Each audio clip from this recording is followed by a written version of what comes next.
बिहार के छोटे से गांव चंदपुर में रहता था एक ईमानदार और मेहनती किसान। नाम था उसका राजेश। राजेश की उम्र करीब 35 साल की थी और वह अपने परिवार के साथ एक छोटी सी झोपड़ी में रहता था। उसके परिवार में उसकी पत्नी सरिता, जो हमेशा घर संभालती थी, और उसके बूढ़े पिता रामदेव थे, जो अब चलने फिरने में असमर्थ हो चुके थे। राजेश का जीवन खेती बाड़ी पर निर्भर था, लेकिन पिछले 2 सालों से सूखा पड़ रहा था। बारिश न होने की वजह से फसलें सूख जाती और घर में अनाज का एक दाना भी नहीं बचता। राजेश रोज खेत जाता, लेकिन हर बार निराश होकर लौटता। घर में खाने के लाले पड़ गए थे और पिता की तबीयत भी खराब रहने लगी थी। दवाइयों के लिए पैसे नहीं थे और राजेश की पत्नी सरिता रोज चिंता में डूबी रहती। एक शाम राजेश थका हारा खेत से घर लौटा। उसकी आंखों में निराशा साफ झलक रही थी। सरिता ने दरवाजे पर ही उसका स्वागत किया, लेकिन उसका चेहरा देखकर समझ गई कि आज भी कुछ नहीं हुआ। क्या हुआ जी? खेत में कुछ पानी तो आया होगा ना?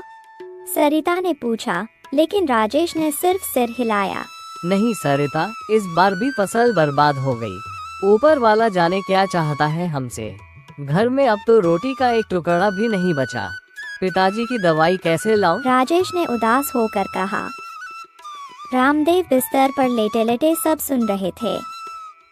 वे बोले, बेटा चिंता मत कर, भगवान सब ठीक कर देंगे, तू मेहनत करता रहा। लेकिन राजेश का मन टूट रहा था।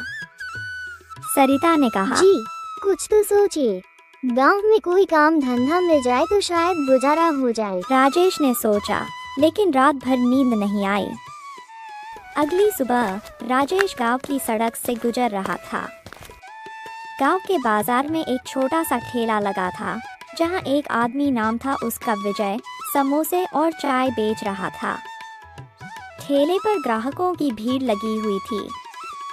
लोग हंसते बोलते समोसे खा रहे थे। एक ग्राहक बोला, वाह विजय भाई, वही समोसे तो कमाल के हैं, रोज आना पड़ता है। दूसरा बोला, हाँ, और चाय का स्वाद तो लाजवाब है। इस धंधे में तो अच्छी कमाई है। राजेश दूर से सब देख रहा था। उसके मन में विचार आया, अगर मैं भी ऐसा कुछ शुरू करूं तो समोसे और चाय बेचकर कम से कम घर चल सकता है। खेती तो अब भरोसे की नहीं रही। वह उत्साहित होकर घर लौटा। सरिता को सारी बात बताई। सरिता सुनो, मैंने सोचा है समोसे का ठेला लगाऊंगा। गांव में विजय का ठेला देखा, कितनी भीड़ थी, हम भी बना सकते हैं। सरिता चौंकी। जी लेकिन सामान कहाँ से लाएंगे? हमारे पास तो पैसे ही नहीं हैं। राजेश ने कहा, चिंता मत करो, हमारे चाचा जी शहर में रहते हैं, उन्होंने पहले मदद का वादा किया था। मैं उन्हें चिट्ठी लिखता हूँ। कुछ दिनों बाद चाचा जी से पैसे आ गए। चाचा जी ने लिखा, बेटा तुमने हमारी मदद की थी जब हम मुश्किल में थे, अब तुम्हारी बारी है। ये 2000 रुपए हैं, धंधा शुरू राजेश करो। खुश हो गया। वह बाजार गया और आटा, आलू, मसाले, तेल और चाय की पत्ती खरीद लाया। सरिता ने घर में समोसे बनाने में मदद की। दोनों ने मिलकर पहले दिन 50 समोसे बनाए। राजेश ने एक पुराना ठेला ठीक किया और गांव के चौराहे पर लगा लिया। वह चिल्लाया, आओ भाइयों, राजेश के हाथ के गर्मा गर्म समोसे और चाय एक बार खाकर देखो, भूल न पाओगे। पहले दिन कुछ ग्राहक आए। एक बूढ़ा आदमी बोला, बेटा स्वाद तो अच्छा है, कल फिर आऊंगा। शाम तक आधे समोसे बिक गए। राजेश घर लौटा। सरिता, आज 100 रुपए कमाए, कल और बनाएंगे। धीरे धीरे राजेश का ठेला चल निकला। लोग उसके समोसों की तारीफ करने लगे। राजेश भाई, वही समोसे में वो बात है जो कहीं नहीं मिलती। मसाले एकदम सही, ग्राहक बढ़ते गए। 1 महीने में राजेश अच्छी कमाई करने लगा। घर में अब खाना पीना ठीक हो गया। पिता की दवाई आ गई। सरिता खुश थी। जी आपकी मेहनत रंग लाई, लेकिन सफलता से ईर्ष्या भी पैदा होती है। गांव में विजय का ठेला था, जो पहले से चल रहा था। विजय को लगा कि राजेश की वजह से उसके ग्राहक कम हो रहे हैं। वह सोचता, यह राजेश कहाँ से आ गया? मेरे सारे ग्राहक छीन लिए। कुछ करना पड़ेगा। एक दिन विजय राजेश के ठेले पर आया। अरे राजेश, कैसा चल रहा है ठेला? राजेश ने मुस्कुरा कर कहा। भगवान की कृपा से अच्छा है। तुम्हारा कैसा है? विजय ने झूठी मुस्कान दी। ठीक है, तेरे समोसे खाकर देखूं। राजेश ने एक प्लेट समोसे दिए। विजय ने खाए और बोला, अच्छे हैं।